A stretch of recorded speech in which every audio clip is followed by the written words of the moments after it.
Hello दोस्तों, कैसे हो आप। इसका पीडीएफ हमारे टेलीग्राम ग्रुप से प्राप्त कर सकते हो, जिसका लिंक डिस्क्रिप्शन में आपको मिल जाएगा। प्रतिलेखन संख्या 2930 अंक 1, 85 से 90 शब्द प्रति मिनट शुरू होगा 5 सेकेंड बाद। 5, 4, 3, 2, 1। महोदय, आज दुनिया के जिन देशों ने तरक्की की है उन्होंने लघु उद्योगों पर सारा ध्यान लगाया और सरकारी खजाने से पैसा लगाकर बेरोजगार नौजवानों को सहायता दी, तभी उन देशों ने तरक्की की। मेरा आपसे निवेदन है कि अगर आपको देश के अंदर बेकारी की समस्या को हल करना है, गरीबी की समस्या को हल करना है, बेकारों को काम देना है, तो इसके लिए लघु उद्योग को प्राथमिकता देनी होगी। मैं यह नहीं कहता कि इस सरकार ने इसे प्राथमिकता देने की कोशिश नहीं की, लेकिन इस सरकार ने आधे दिल से कोशिश की। जब देश के अंदर खेती के विकास की मांग उठी, जब देश के अंदर लघु उद्योगों की मांग उठी, हम सब लोगों ने जो विपक्ष में बैठे हैं सभी पार्टियों की ओर से जब सवाल उठा तो कांग्रेस पार्टी के लोगों ने देश के अंदर बड़े कारखाने लगाने के बजाय इस तरफ थोड़ा सोचना शुरू किया, खेती की ओर सोचना शुरू किया, लघु उद्योगों की ओर सोचना शुरू किया, लेकिन इन्होंने इसको आधे मन से किया। और जो कुछ किया, मैं नहीं कहता कि इनकी नीयत खराब थी, इनकी नीयत में कोई कमी थी, लेकिन नीचे के जो अधिकारी और कर्मचारी थे जिनको योजनाओं को कार्यान्वित करना था, इन लोगों ने इसे कार्यान्वित नहीं किया। इसी सदन में मान्यवर जहां प्रधानमंत्री बैठते हैं, इसी स्थान से स्वर्गीय राजीव गांधी जब वे इस देश के प्रधानमंत्री थे, उन्होंने कहा था, मुझे याद है मान्यवर और सभी लोगों को याद होगा, उन्होंने कहा था कि यहाँ सरकारी कोष, सरकारी खजाने से जो 1 रुपया हम भेजते हैं गांवों को, तो उसमें से 85 पैसे अधिकारी और कर्मचारी खा जाते हैं और केवल 15 पैसे गांवों तक पहुंचते हैं। मुझे याद है राजीव गांधी ने इस स्थान पर खड़े होकर यह कहा था, महोदय, आज भी लघु उद्योगों की वह हालत है, उद्योग कार्यालय खोल दिए गए हैं, उप उद्योग कार्यालय खोल दिए गए हैं, योजनाएं बना दी गई हैं, लेकिन जो ज़रूरतमंद आदमी हैं, जो नौजवान हैं, जो रोजी रोटी कमाना चाहते हैं, प्रथम तो उनको पैसा मिल ही नहीं पाता, और अगर संस्वीकृत होता भी है तो अगर 20 लाख रुपए हैं तो 5 लाख या 7 लाख रुपया उसको भ्रष्टाचार में सरकारी कर्मचारियों और अधिकारियों को देना पड़ता है। थोड़ा पैसा मिलता है और ब्याज दर भी इतनी ऊंची कर दी है जिससे जो रोजगार करने वाले हैं, जो दुकानदारी करने वाले हैं, जो काम करने वाले हैं, उन पर ऋण बढ़ता ही चला जाता है।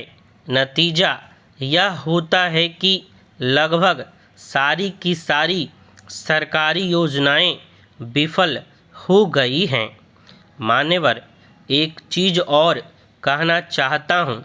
देश के पूंजीपति घराने जो 20-22 हैं, ये लोग बहुत चालाक हैं।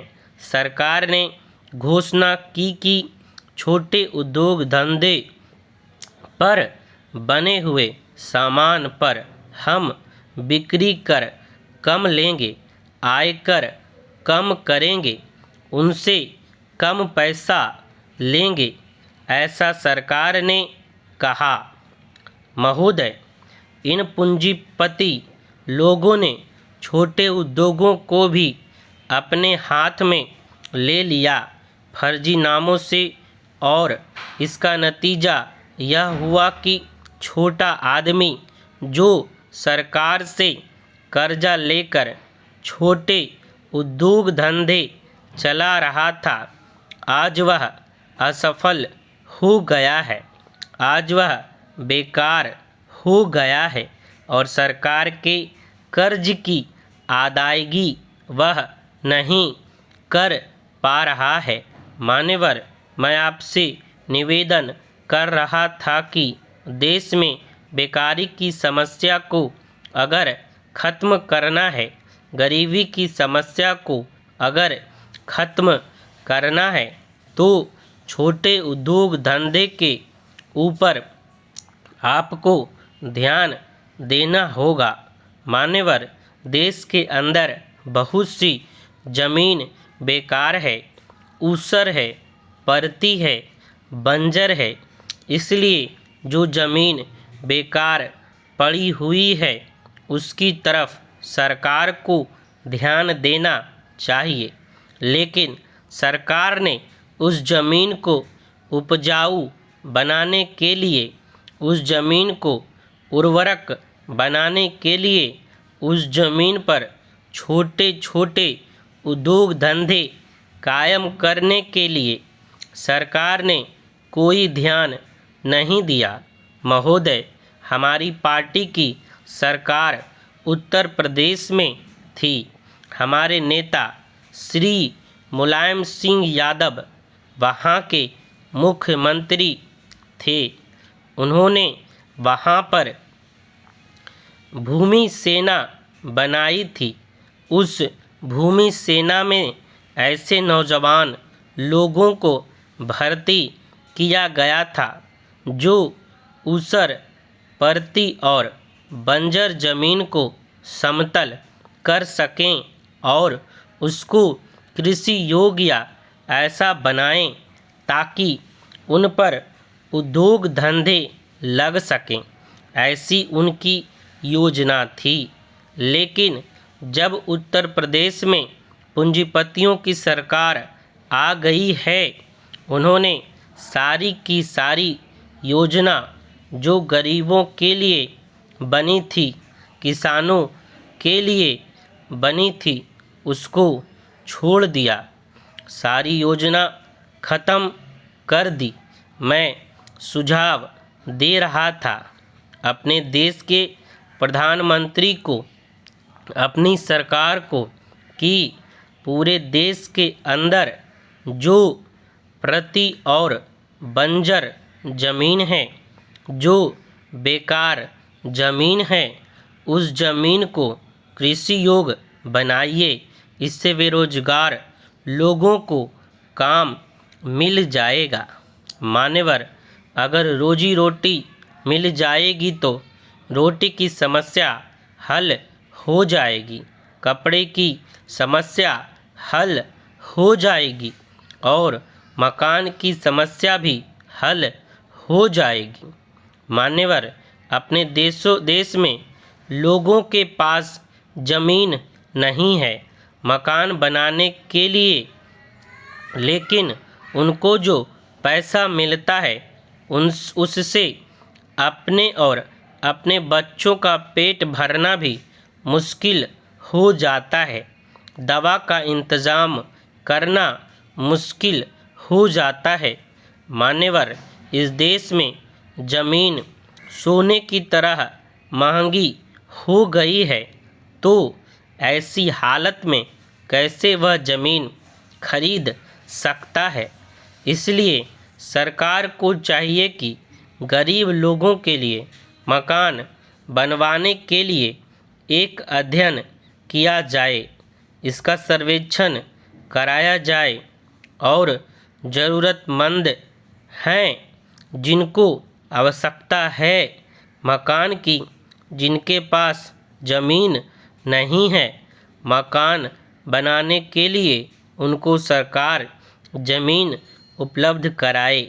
मैं यह भी कह रहा हूँ कि सरकार ने इस ओर ध्यान दिया था और कांग्रेस दल ने इंदिरा आवास योजना चलाई थी।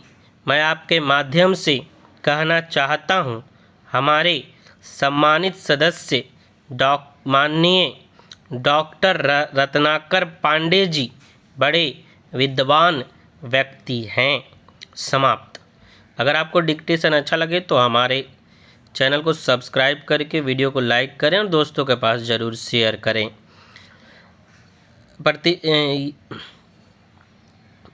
आशुलिपिक पत्रिका में 25 के बाद जो भी लेसन होता है उसमें आपको 1000 वर्ड देखने को मिलता है, जो कि आपके लिए भी अच्छा है क्योंकि यह 10 मिनट से 11 मिनट का हो जाता है और वर्ड भी ज़्यादा हो जाता है, जिससे आपकी प्रैक्टिस अच्छी हो जाएगी।